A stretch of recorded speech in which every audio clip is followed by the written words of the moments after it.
Hello बच्चों, primary की पाठशाला में आपका स्वागत है। आइए आज हम कक्षा 3 की पाठ्य पुस्तक हमारा परिवेश से पाठ 1 हमारा परिवार को पढ़ेंगे। ठीक है बच्चों, चलिए तो आज की पाठशाला शुरू करते हैं।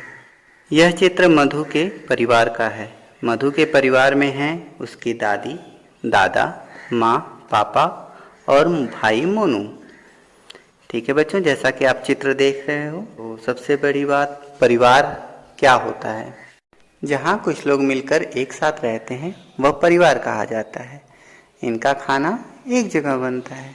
ठीक है बच्चों, तो आगे चलते हैं। तुम्हारे परिवार में कौन कौन है उनके नाम यहाँ लिखो। ठीक है बच्चों, आपके परिवार में जो भी हैं, आपके दादा दादी, माँ, पिताजी, भाई बहन, चाचा चाची, इन सब का नाम यहाँ पे आप लिखिए। मधु के दादाजी बाजार जा रहे हैं। बाजार से शक्कर, नमक और सरसों का तेल लाना है। माँ ने मोनू के लिए पेन मंगाया है और धागे भी। मधु को पेंसिल बॉक्स खरीदना है। वह भी दादाजी के साथ बाजार जा रही है। मधु और दादाजी घर से निकले ही थे कि पीछे से आवाज आई, दादी जी की दवा का पर्चा तो घर पर ही रह गया है। दादी जी की दवा भी लानी है। मधु ने पलटकर देखा तो मोनू था। दादाजी ने पास के मेडिकल स्टोर से दवा खरीदकर मोनू को दे दी। घर आकर उसने दादी को दवा खिलाई। दादाजी परिवार के सभी लोगों की जरूरतों का ध्यान रखते हैं। सभी के साथ एक जैसा व्यवहार करते हैं। सभी की बातों को सुनते हैं। दादाजी घर के मुखिया हैं। मधु के दादाजी की तरह उसकी दोस्त शीतल की माँ भी अपने परिवार का ध्यान रखती है। शीतल के पापा और चाचा शहर में काम करते हैं। तो आपके घर में जो भी सबसे बड़ा होता है, जो सबको एक साथ मैनेज कर कर चलता है ना, जो सबको एक साथ लेके चलता है, सबकी ज़रूरतों का ध्यान रखता है, वही परिवार का मुखिया होता है। आगे प्रश्न है, तुम्हारे घर का मुखिया कौन है? आपके घर का मुखिया कौन है आप यहाँ पे लिखें। आगे चलते हैं। बाजार से लौटकर दादाजी और मधु घर पहुँचे। माँ आंगन साफ कर रही थीं। घर में पड़ोस के सुरेश चाचा बैठे थे। मधु ने उन्हें प्रणाम किया। उनके लिए मिठाई और पानी लेने गई, लेकिन घर में मिठाई तो थी ही नहीं। मधु सोचने लगी, पानी के साथ क्या दें। तभी देखा पापा पानी और बिस्किट लेकर आए। सुरेश चाचा ने बिस्किट खाया और पानी पिया। दादाजी से थोड़ी देर बात करके सुरेश चाचा चले गए। मधु ने झोले से पेन निकालकर मोनू को दे दिया।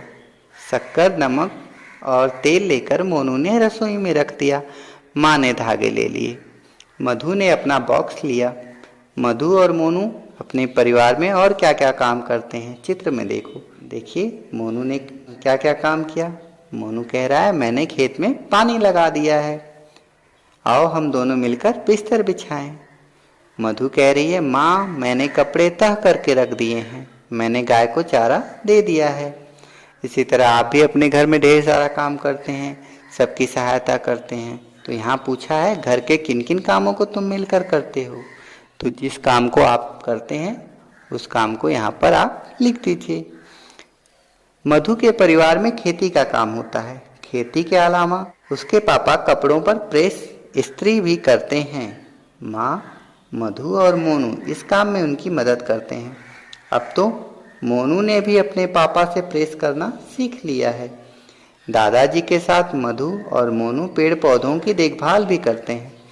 परिवार के लोग मिलजुल कर घर के सभी काम करते हैं, है ना बच्चों। एक परिवार में जो भी लोग रहते हैं वो आपस में मिलजुल कर कार्य करते हैं। क्या तुम्हारा परिवार भी मिलकर कोई कार्य करता है? यदि हाँ तो क्या? इस काम में तुम क्या मदद करते हो? आप यहाँ पर लिखेंगे। परिवार पहली पाठशाला।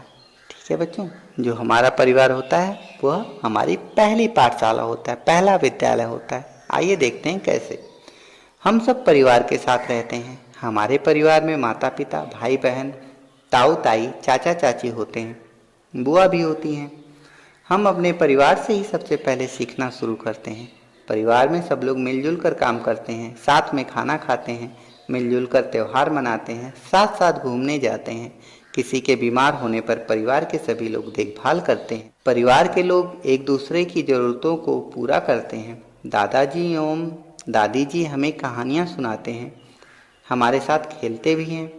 पढ़ने में भी सभी लोग हमारी मदद करते हैं। परिवार में हम सभी एक दूसरे से बहुत कुछ सीखते हैं। इसलिए परिवार को पहली पाठशाला कहा जाता है, क्योंकि आप विद्यालय आने से पहले जो कुछ भी सीखते हैं वो अपने परिवार से ही सीखते हैं। जैसे बोलना, किससे किस ढंग से बात करते हैं, और छोटी छोटी चीज़ें आप अपने परिवार से ही सीखते हैं। इसलिए परिवार आपकी पहली पाठशाला होता है। आगे देखिए, मैं मोनू और मधु का गुल्लक हूँ। वे अपने बचाए हुए पैसे मुझ में डालते हैं। उनका कहना है कि जब मैं भर जाऊँगा तो सारे पैसों से अपने लिए पढ़ने की एक मेज खरीदेंगे। क्या तुम्हारे पास भी गुल्लक है? यदि हाँ, तो उसमें बचाए पैसों का तुम क्या करोगे? ठीक है बच्चों, तो आइए अब इस पाठ को पढ़ने के बाद हम कुछ प्रश्न उत्तर हल करते हैं। प्रश्न क, मधु के परिवार में कौन कौन है? उत्तर, मधु के परिवार में दादा दादी, उसके माता पिता और भाई रहते हैं। ख, मधु किसके साथ बाजार गई? उत्तर, मधु अपने दादाजी के साथ बाजार गई।